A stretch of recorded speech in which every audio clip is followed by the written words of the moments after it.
Hello friends, welcome to my YouTube channel chemistry by Swati. आज की इस वीडियो में हम हीट ऑफ न्यूट्रलाइजेशन पढ़ेंगे और इस पर बेस्ड न्यूमेरिकल करेंगे। तो चलिए स्टार्ट करते हैं।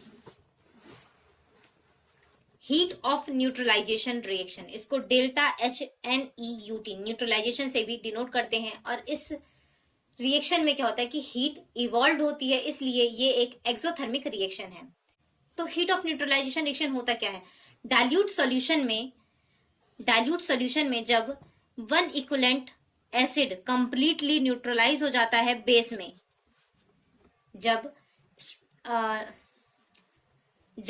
वन इक्विवेलेंट एसिड जो होगा वो कंप्लीटली न्यूट्रलाइज्ड हो जाएगा बेस में, तो उसको बोलते हैं हम हीट ऑफ न्यूट्रलाइजेशन या एंथैल्पी ऑफ न्यूट्रलाइजेशन। तो one equivalent of an acid is completely neutralized by one equivalent of base in dilute solution is called heat of neutralization। जैसे कि एग्जांपल ले लिया, strong acid plus strong base gives salt plus water. तो strong acid और strong base से क्या बना? Salt और वाटर। तो जैसे एग्जांपल ले लिया, HCl plus NaOH gives NaCl plus H2O। तो HCl ब्रेक हो जाएगा H positive ion plus Cl negative ion plus NaOH break हो जाएगा Na positive ion plus OH negative ion gives NaCl किस में ब्रेक हो जाएगा? Na positive plus Cl negative plus water. तो यहाँ पर Na पॉजिटिव से Na पॉजिटिव कैंसिल आउट हो जाएगा, Cl से Cl कैंसिल आउट हो जाएगा। तो रिएक्शन क्या आ गई? H positive plus OH negative gives water. ये क्योंकि कंप्लीटली न्यूट्रलाइज्ड हो गया। एक नोट दिया हुआ इसमें, स्ट्रॉन्ग एसिड और स्ट्रॉन्ग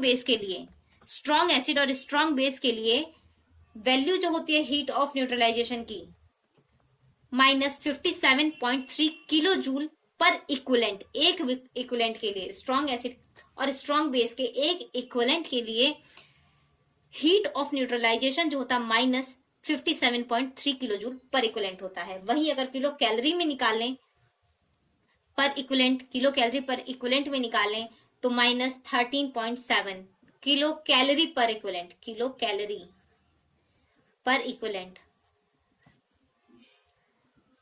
लेकिन अगर उसी रिएक्शन में कहीं भी स्ट्रॉन्ग एसिड के साथ वीक एसिड या वीक बेस दे दिया जाए, इफ 1 मोल ऑफ एसिड और बेस या फिर दोनों, किसी भी रिएक्शन में या तो एसिड या फिर बेस या फिर दोनों ही वीक हैं, तो उसकी एंथैल्पी ऑफ न्यूट्रलाइजेशन या फिर बोलें कि हीट ऑफ न्यूट्रलाइजेशन की वैल्यू होगी -13.7 किलो कैलोरी से कम।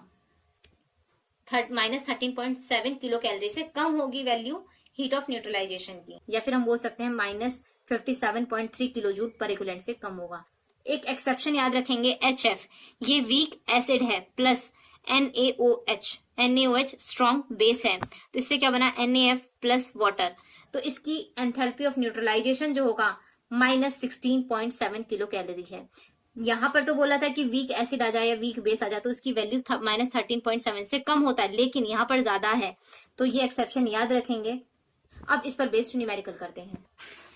तो इस पर बेस्ड एक न्यूमेरिकल है, heat of neutralisation of an acid by a base is maximum when.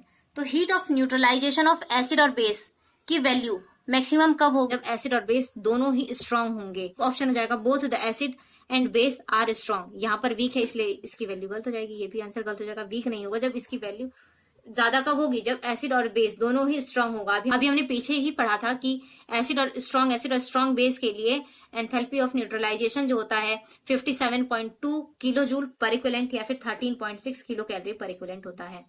तो अगर एसिड और बेस दोनों ही स्ट्रांग होंगे तो इसकी वैल्यू 57.2 किलो जूल पर इक्विवेलेंट होगी।